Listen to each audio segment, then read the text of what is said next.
এক সেকেন্ডের আমল বলেছিলাম লা ইলাহা, আর এক সেকেন্ডের আমলের কথা শোনেন।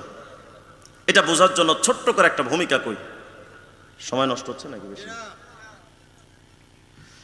ছোট্ট করে একটা ভূমিকা শোনেন। মনে করেন আমরা যে বাংলাদেশে বাস করি মাত্র 56,000 বর্গ মাইলের একটা ছোট্ট বাংলাদেশ, অথচ এই বাংলাদেশটা এত বিশাল। টেকনাফ থেকে তেতুলিয়া পুরা বাংলাদেশ যদি আপনি সফর করেন আপনি ক্লান্ত হয়ে যাবেন যে বাংলাদেশ এত বড়। অথচ এই বিশাল রাষ্ট্র পৃথিবীর মানচিত্রে যদি আপনি খুঁজতে চান তো খুঁজেই পাবেন না যে বাংলাদেশ কোথায়। বিশাল এই রাষ্ট্রটাকে পৃথিবীর মানচিত্রে খুঁজে পাওয়া যায় না, তাহলে পৃথিবীটা কত বড়? সুবহানাল্লাহ বলবেন না? পৃথিবীটা এত বড়। জানেন কি সূর্য কত বড়? সায়েন্টিস্ট বিজ্ঞানীরা বলেছেন মিয়া পুরা পৃথিবীটা যত বড়, মাথার উপরে থাকা ছোট্ট ওই সূর্যটা পুরা পৃথিবীর চাইতে আরো 13 লক্ষ গুণ বড়। তাহলে সূর্য কত বড়? শুধু তাই নয়, আকাশে বিগ বস এক তারকা আছে, নাম হলো ইউআই স্কুটি। এই তথ্যগুলো দিচ্ছে শুধু একটা আমল, 1 সেকেন্ডের আমল বলার জন্য, মনোযোগ দিয়েন।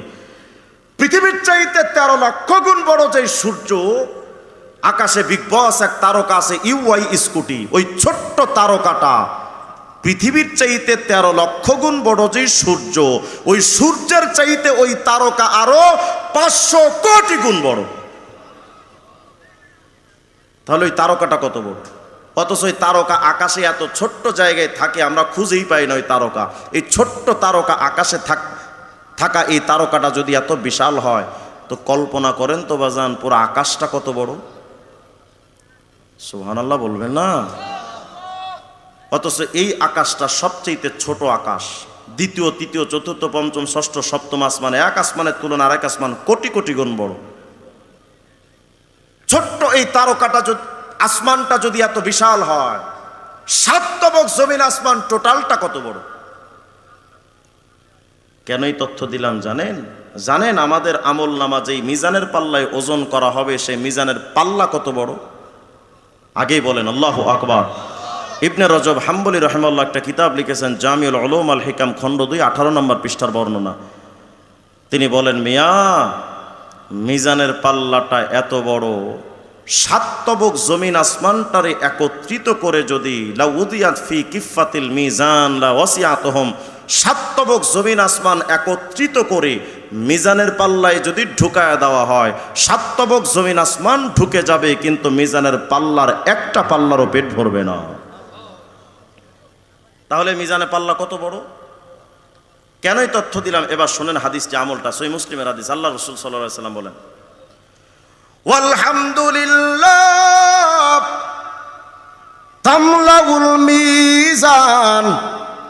আল্লাহর নবী আমার বলেন 7 তবক জমিন আসমান দিলে যেই মিজানের পাল্লাটা ভরে না,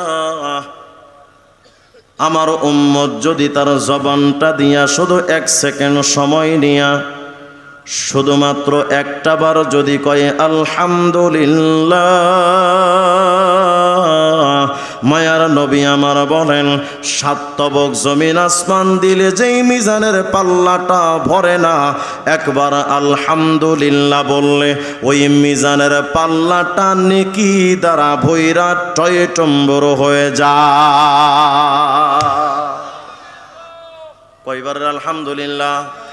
একটু বলেন আলহামদুলিল্লাহ। আবার বলেন, আবার বলেন লস না লা। শেষ আর একটা আমলের কথা বলি। এই আমলটা বলার জন্য ছোট্ট একটা ঘটনা আপনাদের সামনে বলতে হবে। বিশিষ্ট তাবি হযরত সুফিয়ান আস-সাউরি রাহিমাহুল্লাহ বলছেন, দেখো মিয়া আমি একবার বাইনামা আনা বিত তাওয়াফ, আমি কাবা শরীফের চত্বরে তাওয়াফ করতেছিলাম। এই তাওয়াফ করার সময় আমার হঠাৎ করে, ভালো করে বুঝেন, যখন মানুষ তাওয়াফ করে তখন কাবার চতুর্পাশে হাঁটা লাগে না? হাঁটা লাগে। তো সুফিয়ান আস-সাউরি রাহিমাহুল্লাহ বলছেন আমি যখন তাওয়াফ করি তো সামনের দিকে তাকায়া দেখি এক যুবকের দিকে নজর পড়েছে। ওই যুবকের একটা আমল দেখলাম, লা ইয়ারফাউ কদামা ওয়ালা ইয়াদাউ কদামা ইল্লা ইউসাল্লি আলা নবী সাল্লাল্লাহু আলাইহি ওয়াসাল্লাম। এই যুবকরে দেখি যে হাঁটার সময় পা উঠায় নামায় আর প্রতিটা কদমে কদমে দুরূদ শরীফ পড়তেছে। আমি আশ্চর্য হয়ে দীর্ঘক্ষণ তারে দেখলাম। আমি জিজ্ঞেস করলাম, এই যুবক, ইয়া হাদা, শোনো, তারাকতা তাসবিহ ওয়া তাহলিল ওয়া আকবালতা বিসসালাতি আলা নবী সাল্লাল্লাহু আলাইহি ওয়াসাল্লাম, হাল ইনদাকা ফি হাদা শাই? এই যুবক, তোমারে তো দেখে তুমি সুবহানাল্লাহ কও না, আলহামদুলিল্লাহ কও না, খালি দুরূদ শরীফ পড়ছো, এর মধ্যে কোনো গোপন রহস্য আছে নাকি? যুবকটা বলছেন, আল্লাহর ওলি হযরত সুফিয়ান, লাউলাকা গরীবুন ফি আহলি জামানিকা লামা আখবারতুকা আন হালি ওয়ালা ইত্তালাতুকা আলা সিররি। এই আল্লাহর ওলি সুফিয়ান রে, যদি আপনি দুনিয়ার প্রখ্যাত এক বুজুর্গ না হতেন, আমার জীবনে ঘটে যাওয়া ওই গভীর ঘটনাটা আমি জীবনে কোনোদিন আপনাকেও বলতাম না। এমন একটা ঘটনা আমার জীবনের সাথে ঘটে গেছে। কি ঘটনা বলো? আল্লাহর ওলি, খরাজতু আনা ওয়া ওয়ালিদি হাজ্জাইন ইলা বাইতিল্লাহিল হারাম। আমি আর আমার বাবা ঘরের থেকে হজের উদ্দেশ্যে আমি আমার বাবার সাথে বের হয়েছিলাম। শুনতেছেন তো?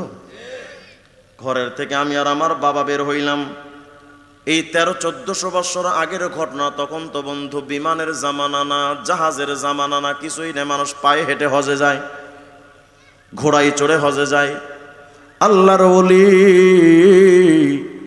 আমার বাবার সাথে যখন আমি ঘর থেকে বের হইলাম, একটু দূর পৌঁছানোর পরে হঠাৎ করে ইদ মারিদা ওয়ালিদি, আমার বাবা হঠাৎ অসুস্থ হয়ে পড়লেন। 1300 বছর আগের ঘটনা। তখন তো এত অ্যাম্বুলেন্স সার্ভিসও নাই, এমন কোন জায়গায় কোনো মেডিকেল সার্ভিসও এমন অ্যাভেলেবেল না। আমার বাবা যখন অসুস্থ হয়ে গেলেন, রাস্তার পাশে আমি একটা তাবু বানাইলাম। ওই তাবুর ভেতরে আমার বাবারে আমি ঢুকাইলাম। যেহেতু বাবা অসুস্থ, তাবুর মধ্যে ঢুকায় মনে মনে ভাবলাম, অসুস্থ বাবার একটু মাথাটা টিপে দেই, শরীরটা মাসাজ করে দেই, তেল পানি দিয়া দেই। আল্লাহর ওলি, ফাকুমতু ইনদা রাসিহি লিউআলিজা, আমার বাবার মাথা বরাবর দাঁড়াইলাম আমি তাকে একটু সেবা করব বলে। কিন্তু আমি বাবার মাথা বরাবর যখন দাঁড়াইলাম, বাবার চেহারার দিকে তাকায় দেখি মাতা ওয়ালিদি, বাবার চেহারার দিকে তাকায় দেখি আমার বাবা মারা গেছে। দীর্ঘ পথ আমি পাড়ি দিয়ে আসলাম, শরীরটা ক্লান্ত। আমার চোখের সামনে আমার বাবার মরণ। সন্তান হিসেবে বাবার শোকটা আমি সহ্য করতে পারলাম না। কিন্তু আমি একলা মানুষ, আমার বাড়ি তো এখান থেকে বহু দূর। বাবারে কান্ধে কইরা তো লাশ বাড়িও নেওয়া যাবে না, নিব কেমনে? অ্যাম্বুলেন্স তো ওই জামানায় নাই। দাফন তো এইখানেই আশপাশেই করা লাগবে, কিন্তু দাফন করব কেমনে? আমি একা মানুষ, আমার সাথে তো কোনো লোক নাই। জানাজা পড়াতে, কবরে নামাতেও তো অন্তত 2-3 জন লোক দরকার, কিন্তু কেউ নাই। করবোটাকে? আমি বড় পেরেশানিতে পড়ে গেলাম। বন্ধু, ঘটনা বলে সময় অপচয় করার জন্য বলছি না, এর মধ্যে চমৎকার এক আমল লুকিয়ে, একটু গভীরে মনোযোগ দেন। আমার বাবার লাশের পাশে আমি বসে রইলাম। সবচাইতে বড় ভয়ঙ্কর ব্যাপার, আমার বাবার বডির দিকে আমি যখন তাকালাম, তাকায় দেখি ওয়াসওয়াদ্দা ওয়াজহুহু, মরার সাথে সাথে আমার বাবার চেহারাটা কালো, বিভৎস, কুৎসিত, এক ভয়ঙ্কর চেহারা হয়ে গেছে। স্বাভাবিক চেহারা নাই। ওয়ারযাকাত আইনাহু, আমার বাবার চেহারার চোখের দিকে তাকায় দেখলাম চোখ দুইটা একেবারে হলদে, ভয়ঙ্কর এক চোখ হয়ে গেছে, স্বাভাবিক চোখ নাই।